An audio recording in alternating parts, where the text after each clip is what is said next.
What is up, guys? It is Servo here, and welcome to episode 15 of the FIFA 14 Karima. Today we have a home match against my favourite team. As you all know, I am a Chelsea fan in real life, and it's time for Newcastle United to take on Chelsea in the game. We're going to go for nice attacking football because, if anything, I want to get the biggest win possible over Chelsea, just because that's how I like to play against my favourite club. But you can see we have quite a congested week coming up.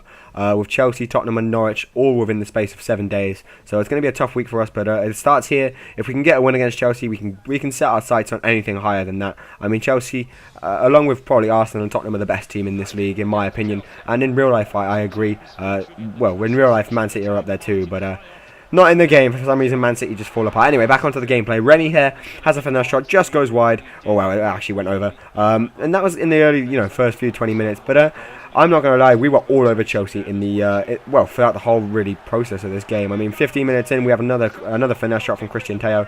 And Mikel had to head from quite an easy position. He headed out for a corner, so we were putting Chelsea under pressure early on. Yang and Biwa didn't quite get to the header. Tiote had a volley, but it was very, very easy save for Akinfeev to make. Have a note that Akinfeev is in goal, not Perche, because of course Perche sold Chelsea sold Perche to Juventus in the transfer window. That was a great cross, but we couldn't find anyone in the box, and unfortunately it was a little bit overshot, so actually it wasn't too good of a cross. And it allowed Juan Mata to go on the counter-attack here, but Fernando Torres stopped. Initially, he did get past my defence, but eventually, strength in numbers helped us win the ball back, and we were having good possession on the ball here. We got a little bit lucky to get the ball through to Christian Teo, who decided to have a first-time shot to test Akinfeev, and that's the difference between Akinfeev and Perche. I feel Perche would have caught that, so it was a mistake selling him to Juventus. And then right on the 27th minute, Colaccini strikes the bar with his shot, and we don't get anything from it, unfortunately. Again, one of those ball mechanics thing. That was a great shot from Remy, but that shot just fizzed wide.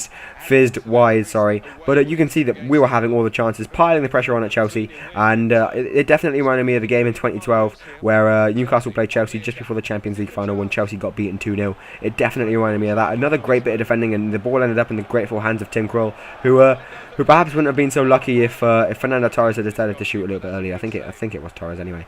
Cabaye there missed that chance, and that was all for the first half, but we started off the second half much in the same way. However, Chelsea had the first chance here. Torres on the ball, getting past the defender easily, who decided to dive in. His shot, however, was met very easily by the strong hands of Tim Krul in goal. Cabaye trying to instigate something for the Newcastle attack. A wonderful through ball on the wing to Christian Teo, who has a chance to drive into the box. However, his cross is very wayward, but we end up keeping possession in the form of David Santon, who's coming forward from left back. And well, unfortunately, we lose out from Ben Arthur, who does miscontrol the ball here. We get a little bit lucky to keep the ball there from Ben Arthur, but he plays a wonderful ball to Cabaye over the top, who didn't hit that first time and allowed it to bounce to perhaps gain some more control, and that let the defenders come back and regain their strength. And it allowed the keeper to make a very much an easier save compared to what it would have been if we had gone first time. Here I was waiting for someone else to take the throw, not Ben Arthur, but I ended up giving it to Sissoko, who played it into Cabaye, who played it down to Ben Arthur, who played Sissoko through, and just like that, just as easily as that, 5 passes and we were in behind Chelsea. I mean, really, we were all over them. We were very, very lucky. They were very, very lucky that we hadn't scored already. But in the final third, Chelsea managed to get back well in numbers, and although we had lots of chances, it was more because of their defence, defensive mistakes rather than what we actually created ourselves. But I decided to go for the wing. DeMarcos and Papis Cisse, came on. Christian Teo and Cheick Tiote being replaced. So I was definitely going for 2 up front and 3 in the midfield, and it worked for a time being. I mean, Cabaye was all over the place in this game in a great way. He was left, right, up and down, all over the pitch where we needed him to be. Papis Cisse had the ball in the net within 10 minutes of him coming on, but unfortunately he was caught just a little bit offside here, just 1 step behind the defender, who did really well to push up. I think it's David Luiz there.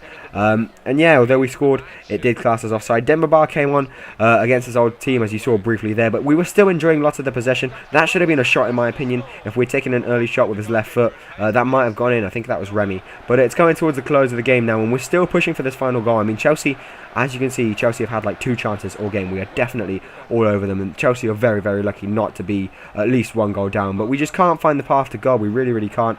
It just shows how good Chelsea's defence are. It shows how valuable a strong defence in the league can be, because against a team like us, Chelsea managed to keep us out, and with our strike force and our midfield, I expected at least 1 goal to come from the amount of chances we created. But we had a really good, solid game, and although this match is going to end in a draw, as Loic Remy here decides to chase the ball instead of my left back David Santon for whatever reason, We do draw 0-0. That's 1 point gained against Chelsea side, and I felt the performance was amazing. It was out of this world, and the man of the match for me, I didn't quite catch who it was there on the screen, but the man of the match for me for that game definitely goes to Johan Kabay, who I think has had an excellent match, and he was all over the place, created all our chances, and really instigated the attacks when we started going forward, and was also there in midfield to win the ball back when we lost it and had to defend. So he definitely gets the man of the match in my opinion. Leave me a comment down below, guys, telling me what you think. But here we're doing some more scouting, taking a look at some of the players that I am looking to sign either in January or in in the next summer transfer window.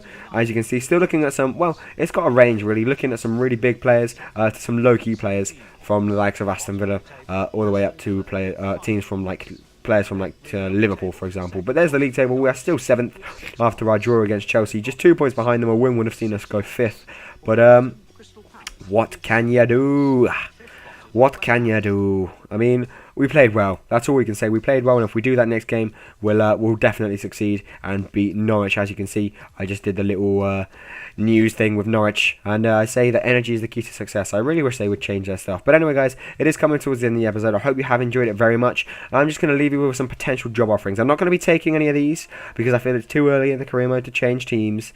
We have to spend at least 1 season at Newcastle before we can change. Chelsea's available. £46.5 million of transfer budget, and they're only 5th. I cannot believe that. I really cannot believe that. That'd be a great job to take. But anyway, guys, if you have enjoyed this episode, if you could please leave me a like and a comment, I would very much appreciate it. If you could do me a favour and share this video with one of your friends, I'd greatly appreciate that, because of the YouTube sub box hasn't been working recently. But apart from that, guys, I'll see you in the next episode. Bye!